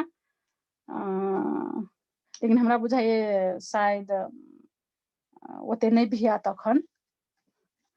तऽ जी जी बिल्कुल रंजू जी हमनी के अंडरस्टैंड कर सकै छी। बहुत बढ़िया ड्राइंग भए गेल छै। अब हम अपने के कछुआ बनाए के कोशिश करिए, अपने के कछुआ बहुत बढ़िया, हमर तो दुबराल पातर कछुआ बन गए छै। तो ये लगैए देखावल तो एक बेर देखावल जाओ अपने कछुआ। नहीं ये बहुते दुबराल छै, छोड़ देवल जाओ। लेकिन कोशिश कैली। हमनी के दिनेश मंडल जी लाइन में छितन। दिनेश जी अपने अनम्यूट करल जाओ, अपन क्वेश्चन रखल जाओ। जी जी दिनेश जी नमस्कार रंजू जी। नमस्ते। मैडम अहाँ के बहुत दिन से अहाँ के आर्ट, अहाँ के ग्रोथ जे ट्रेजेक्टरी जे रहल या फॉलो करते आयल छी। बहुत बहुत धन्यवाद। अहाँ के प्रोग्रेस है ना, अहाँ के अपन मिसेज के परिवार और के साथी भाई और के हम बताबैत रहे छी अक्सर, हालांकि इनका अपन हस्बैंड जे भेल हमर कनी दूर के कनी साथी भेलखिन का अपना।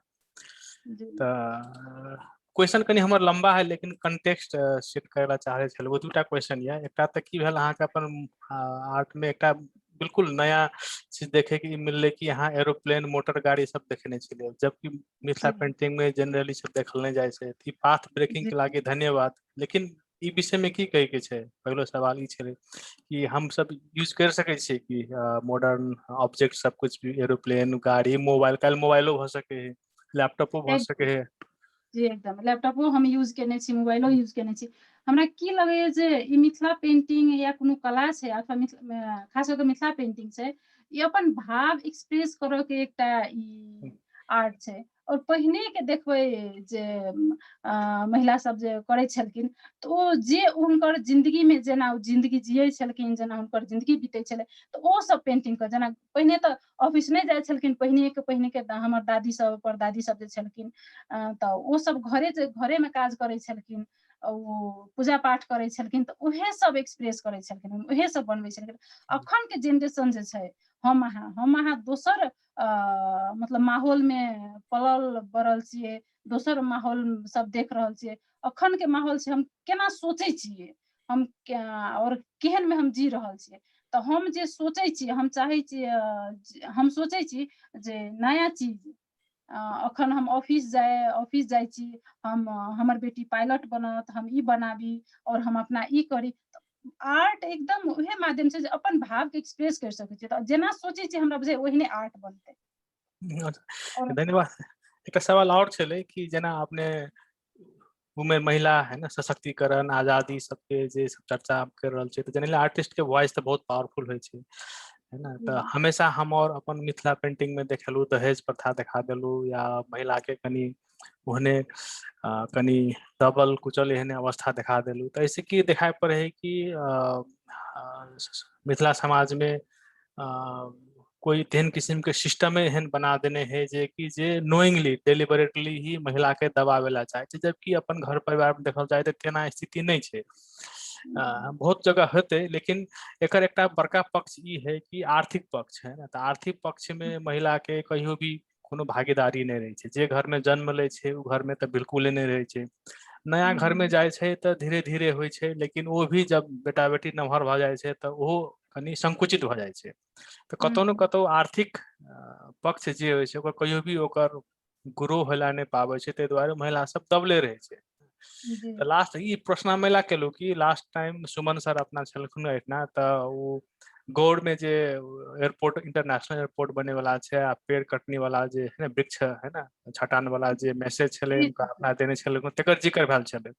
तऽ वएह हम कहलियै कि एकटा आर्टिस्ट भऽ के एकटा की मैसेज केना आबि सकै है कि महिला सशक्तिकरण के सबसे बड़का ब्लॉकेड ओकर भागीदारी है ना, ओकर भागीदारी आर्थिक पक्ष में आर्थिक डिसीजन में नहीं भेला के कारण उ पछाड़ी छै।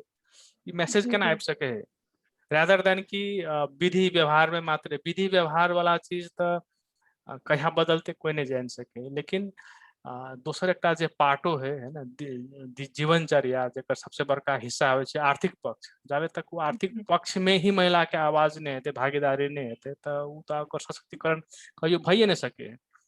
जी एकदम बहुत नीक प्रश्न केलियै अहाँ। सही में अपना सबके समाज में जे महिला पछाड़ी छै ओहे आर्थिके रूप के कारण से।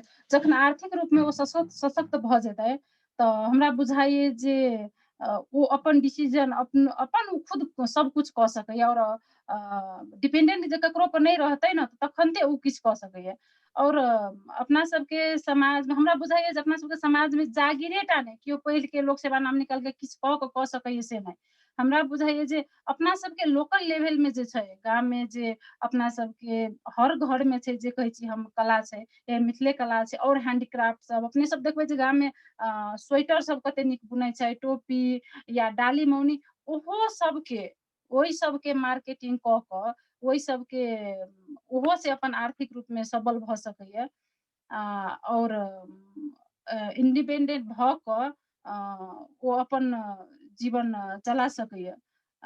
की कहै छै जे महिला जखनी ओकरा जे केओ दबै छै, समाज में कहै छै दबै छै, हमरा बुझाइए जे आब के समय एहन भऽ गेलै जे महिला के अपने ऊपर आबऽ पड़तै। और जे दबै छै, जे अपना सबके समाजे पितृसत्तात्मक सोच से गाइडेड छै कहबै तऽ शुरुए से, तऽ ओहि पर ओ हावी नहीं हुआ दे के आब महिला सबके ऊपर आबऽ पड़तै और अपन हक अधिकार के लेल लड़ऽ पड़तै। ओ समाज से, ओ फैमिली, अपन फैमिलियो से, बहुत फैमिली अखनतो एहन छै जे अपन फैमिली में वही अपने फैमिली में अपन पुतोह के या अपन बेटी के या अपन वाइफ के दबे के कोशिश करै छै, लेकिन उ नहीं कऽ कऽ आब ओहो सबके अगाड़ी आबऽ पड़तै, अपन लड़ऽ पड़तै। एकटा हम उदाहरण के लेल दै छी जे काठमांडू के बात कहै छी हमे, जे कोनो एकटा महिला ओहि ढंग के रहे जकर हस्बैंड ओकरा पर किछु अत्याचार केलकै, तऽ ओहि पर हम आवाज उठेलियै।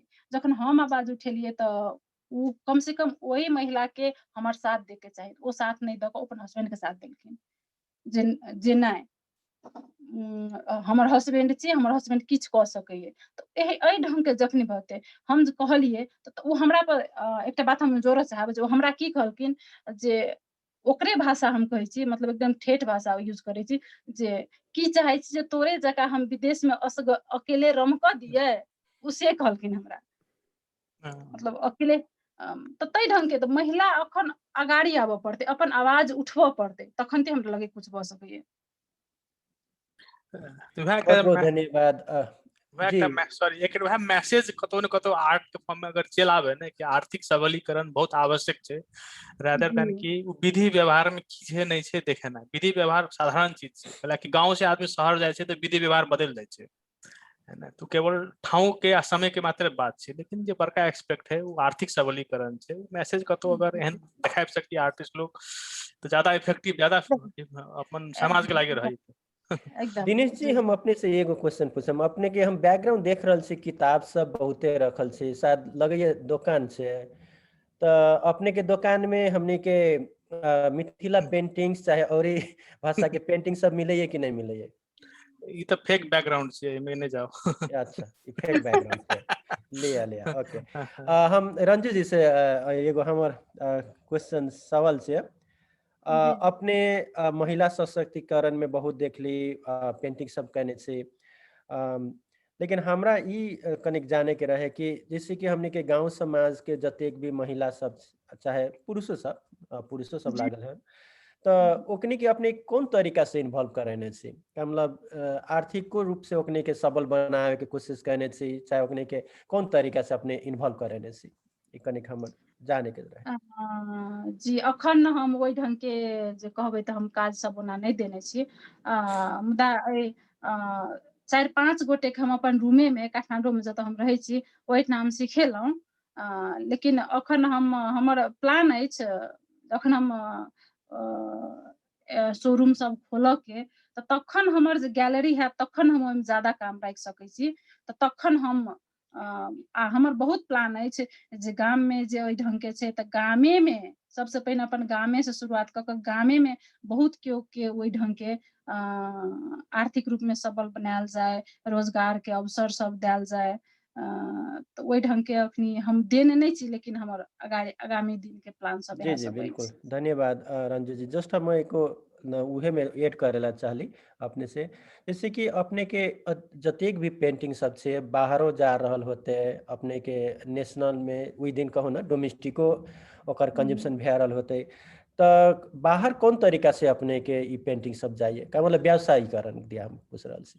जी हमर पेंटिंग सब अखन धरि में जे सेल भेल अछि ताहिमे हम कहब 80% हमर विदेशी सब लेने अछि पेंटिंग सब। बेसिक जेना हमर एग्जीबिशन सब भेल तऽ बेसी करके जे फर्स्ट हमर सोलो एग्जीबिशन भेल ना, ओहि एग्जीबिशन के माध्यम से हमर बहुत पेंटिंग सेल भेलै, और ओहि के माध्यम से हमर रूम पर मतलब जे एकटा रूम हम पूरे पेंटिंगे राखने छी एकटा रूम में, तऽ ओहिठाम से रूमे पर आबि के लऽ गेलखिन, लऽ जाइ छथिन। तकर बाद स्विस एम्बेसी में भेलै तऽ ओहि एम्बेसी से फेरो लऽ गेलखिन पेंटिंग, ओहिठाम से ऑर्डर सब आबै तऽ हम बना कऽ ओहिठाम से सेल करै छी। जेना हम इएह पेंटिंग जे अखन बनेलहुँ हम, ई 11टा पेंटिंग हम सेल केने छी, जेकि पेंटिंग अहाँ के China, Dubai, Brazil, France, Japan, America बहुत ठिन ई पेंटिंग गेल ये। तऽ एहि ढंग के बहुते मैसेज वाला पेंटिंग सब जे छै, जेना एतना के यूएन हाउस सब छै तऽ ओ सब जेना यूएन हाउस में एतना जे ओकर हेडक्वार्टर्स तऽ अमेरिका न्यूयॉर्क में अछि, तऽ ओतऽ से जे एतना के जनरल सेक्रेटरी आयल छलखिन ओतऽ से, तऽ यूएन जे गिफ्ट देलखिन हुनका, तऽ ओ हमरा से थीम पर ऑर्डर दऽ कऽ हमरा एहि थीम पर बना दिअ, तऽ बना के हम देलियै हुनका, तऽ ओ गिफ्ट केलखिन।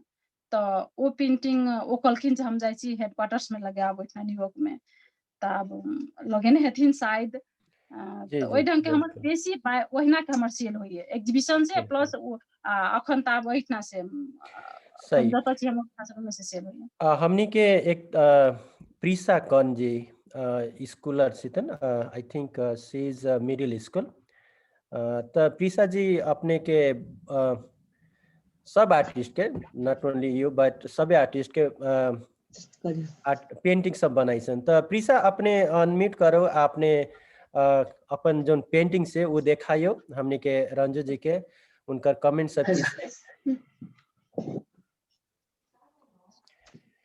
जी रंजू जी, उनका कुछ सलाह सुझाव सब छे प्रीसा जी के। बहुत निक से हम बौआ के तो फर्स्टो बेर देखने रहिए पेंटिंग, ओहो निक रहे, लेकिन अखन आबि के तो औजका पेंटिंग तो और सुंदर लगे है बौआ के, बहुत सुंदर कलरो सब। नमस्ते। कलरो सब बहुत निक कलर सब देख रहल छे बौआ के। एक बार फिर देखाओ बौआ।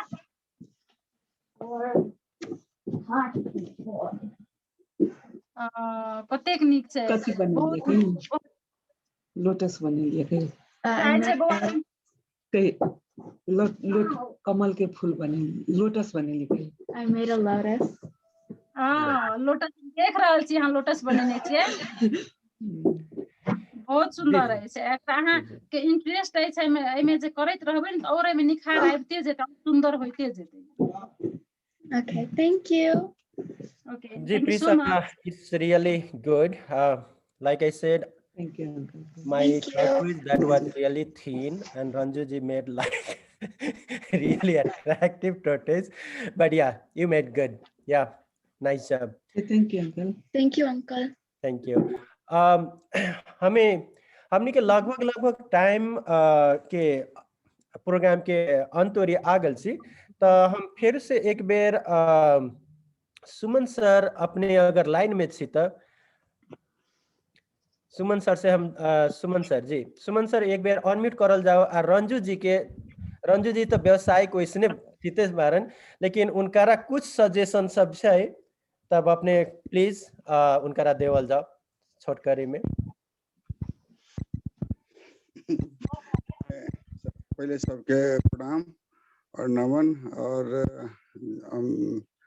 रंजू सब अपन बात कहबे केलैथ, और तैयो बहुत मेहनती छथिन हिनकर सबके, माने एमे बेसी हमरा कह के जरूरत नहीं है। हिनकर जे कला यात्रा शुरू भेलैन से शेयर केलैथ, और एकटा अतेक जल्दी हिनकर माने जे प्रोग्रेसिव ई छन से बहुत ही मेहनती, हिनकर मेहनत और ईमानदारी के हम प्रमुखता दै छियै। एकटा कलाकार के सबसे पहले ईमानदार भेनाइ जरूरी छै, और वो जो ईमानदार हेते तो ओकर मेहनत अपने आप निखार लबे चल जेते। और खास क एठाम हम शेयर करऽ चाहब, अपन सबके अखन के मिथिला पेंटिंग के जे बाजार छै, चाहे एकर मांग छै, चाहे एकर माने विकास छै, तो एकटा सर्टेन अथी जगह पर जे छै से एकेडमी अपन जगह से काम कर रहल छै, कलाकार सब अपन तरीका से काम कर रहल छथिन, और किछु समूह सब सेहो काम में कर रहल छै, सब अपन अपन तरीका से काम सब भ रहल छै, और सब में लागल छै। तो ई चीज बहुत ही बढ़िया छै। और खास क जखन कलाकार सब काम करे छथिन तो ओइमें बहुत सारा अब रोजगार देबऽ के बात होइ छै। जेना अखने बात उठले जे कि केना माने स्वरोजगार और स्व आर्जन जखन हेतै तो महिला के विकास क्रम जल्दी से उ अपन सहभागिता अपन परिवार के बच्चा के पढ़ाबऽ में, चाहे परिवार चलबऽ में ओकर प्रमुख भूमिका होइत जेतै, तो समाज में परिवर्तन जे छै बहुत जल्दी एतै। और तहिना जे छै से तो कला के माध्यम में जखन मिथिला पेंटिंग और मिथिला समाज के बात अबै छै तो लोक कला के परंपरा के जे अखन तक जे लऽ के आयल छै, तइमे महिला के सहभागिता ही के कारण आइ हमहूँ सब कला क्षेत्र में प्रवेश केलहुँ और आइ ऊंचाई पर एलहुँ।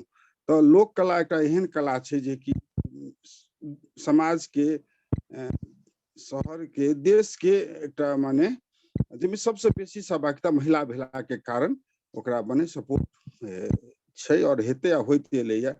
ई हम सब प्रत्यक्ष रूप से जेना कि कलाकार सब हम सब भेंट घाट कर हुनकर सबके कला यात्रा जानि रहल छियै, बहुत नजदीक से हम सब देख रहल छी, और ई एक दोसर में मैसेज आ रहल छै। तो ई सब जे छै से बहुत पॉजिटिव थिंकिंग छै, पॉजिटिव सकारात्मकता के ओर छै ई निश्चित रूप से। ताहि दुआरे और हमर शुभ धन्यवाद सुमन सर, धन्यवाद। अपने के दुईटा वर्ड्स बहुत इंस्पायरिंग वर्ड्स भैया। हम पहल के कहो ना, हमने के पहल का प्रोग्राम से देख रहा से अपने के बहुत इंस्पायरिंग वर्ड्स रही। अब हम तो आर्टिस्ट नहीं, लेकिन हम देख न अपने इंस्पायर कर दी कि आर्टिस्ट जैसन फीलिंग भे जाइए। खैर धन्यवाद अपने के। रंजू जी अपने के बहुत बहुत धन्यवाद। आज टाइम निकालनो, हमने के पेंटिंग सिखानो, अपन पेंटिंग सब देखानो। हमने के सर्टेनली एंटा सभी आर्टिस्ट के साथ काम करेला चाहिए से, और नेशनल इंटरनेशनल कोनो भी जगह हो हमने के डेफिनेटली अपने सब संगे काम करम। तो इतना कहित हम अपने के और फिर से धन्यवाद देवेला चाहिए। प्रोग्राम के कंक्लूजन धीरज जी, करेला हम एंटा के सॉरी, प्रेसिडेंट हम माफी मांगे छी जे बीच में अपने के रोके छी। हम अजीत सर से आग्रह करबेन जे ओ किछ दुई शब्द यदि छैथ ज्वाइंट छैथ त किछ बोलथिन। नहीं, अजीत सर नहीं देख रहा छी, वो फेसबुक में उनकर छे, फेसबुक में देख रहा छी। तो हम अजीत सर नहीं भेटे तो मैसेज ले हम अपने के लिए। जी अपराजिता दीदी, आज के प्रोग्राम कंक्लूड करल जाओ। जी धीरज जी, बहुत बहुत धन्यवाद। जतेक लोग जुड़ल छथिन सबके धन्यवाद। प्रमुखतः एससी सुमन सर जेहन अहाँ के pioneer, path breaking, trailblazer artist Nepal से अग्रणी से लाइन पर छथि। तो हमरा लगे ऐसा बड़का की प्रोत्साहन भेटते जखन गुरु साक्षात हाजिर छथिन। और हम सब जेना कहलखिन है धीरज जी, हमरो सबके अंदर में कलाकार के जन्म भ चुकल छे। हुनकर कनिक कछुआ जे बनेलखिन है कनिक पातर दुबर छे, हम काल्पनिक रूप से नीक कछुआ बनेलो। त हमरा सबसे नीक आइ के प्रोग्राम में दूटा चीज लागल। यूजुअली हम ओतेक आइ हमर मोन नहीं ठीक किया, आई हैव फीवर, लेकिन हम बहुत इंजॉय करे छलिए छोट छोट चीज के। दूटा चीज ऐसा हम आई डिराइव करब। एक तो हम जर्नी हमरा रंजू जी के बहुत इंस्पायरिंग लागल कि कोनो एक्स्ट्रा ऑर्डिनरी बैकग्राउंड नहीं चाहिए एक्स्ट्रा ऑर्डिनरी काज करे के लेल। एक्स्ट्रा ऑर्डिनरी काज करे के लेल एक्स्ट्रा ऑर्डिनरी बैकग्राउंड नहीं चाहिए। सामान्य इंसानो एक्स्ट्रा ऑर्डिनरी बन सकैया। ओ अपन जीवन के वृत्तांत से प्रस्तुत केलखिन। और हमहू गृहिणी छी तो हमरो लगे कि नहीं, दिस is something which comes out very loud and clear। जतिक महिला आई कार्यक्रम देख रहल छी, स्पेशली जे अमेरिका में रह वाला महिला छथिन, जे अहाँ के कोनो कारण से आयल छथिन, चाहे डीवी के मार्फत या परिवार हस्बैंड के नाम पर, हुनका नहीं बुझे में आबे छन कि करी त करी की। जीविकोपार्जन के लेल एठाम जॉब के कमी नहीं छे। $8, $10, $12 घंटा के कमाबे छथिन। लेकिन ई चीज अगर अहाँ के अंदर में ये कि हम किछ अपन पैशन ये कि छूटल बचल ये, तो ओ ई ऐसा आय लागल कि अहियो ठाम ए चीज के अपने परसू करियो। एंड आई थिंक ओ चीज हमरा प्रमुखतः बहुत नीक लागल। दोसर हमरा की लागल जे चोट अपने करे छिए समाज पर, त नेपाल के कॉन्टेक्स्ट में हम कहब कि जे सबसे बड़का प्रॉब्लम सब छे ओकरा के बजते। खाली नेता सभक काज त छे ने, एकटा नेता आयल, दोसर आयल, तेसर आयल, एकटा पार्टी बने छे, दोसर पार्टी बने छे। लेकिन कोनो देश के जे चिंतक, जे थिंकर कम्युनिटी छे, जे अहाँ के ब्रेनस्टॉर्म करे छे, जे अहाँ के या त लेखक होए या राइटर्स डेफिनेटली सबसे बेसी हुनके कंधा पर रहे छे। लेकिन आर्टिस्ट जे अपने सब छिए, ओ सब जे प्रहार करे छिए, जखन विसंगति, कुसंगति आ जे दबल छुपल कतो न कतो प्रैक्टिस छे, ओकरा जे अपने आइ दर्शेलिए। दहेजक बात भेल, चाहे औरत के पिजड़ा से अपने आइ रिलीज क देलिए, ओ चीज सब अहाँ के बाजा के कतिक बड़का टूल ये से हमरा लागे आइ ई चीज हमरा लागल कि ई पूरा समुदाय, अगर हमरा लागे कोनो रिवोल्यूशन कहियो अगर संसार में भेल छे, तो ओकर जे अहाँ के मोस्ट एजुकेटेड साइड छे ओ रिवोल्यूशन के, चाहे राइटर हो, थिंकर हो, सिंगर हो, बने अहाँ के आर्टिस्ट, आई मीन सिनेमा के एक्टर एक्ट्रेसेस होए, ओ सब क्यों सहभागी भेले तखन जाकर ओ रेवोल्यूशन भेले। रेवोल्यूशन अहाँ के सब सेक्टर से हेबाक चाहिए। ए कार्यक्रम के वो पहलू हमरा बहुत नीक लागल कि अहाँ प्रहार करे छिए, चोट करे छिए और एकदम डंका के चोट पर चोट करे छिए, कोनो दबल छुपल नहीं छे। से हम डिराइव केलहुँ हैं ए सीरीज से।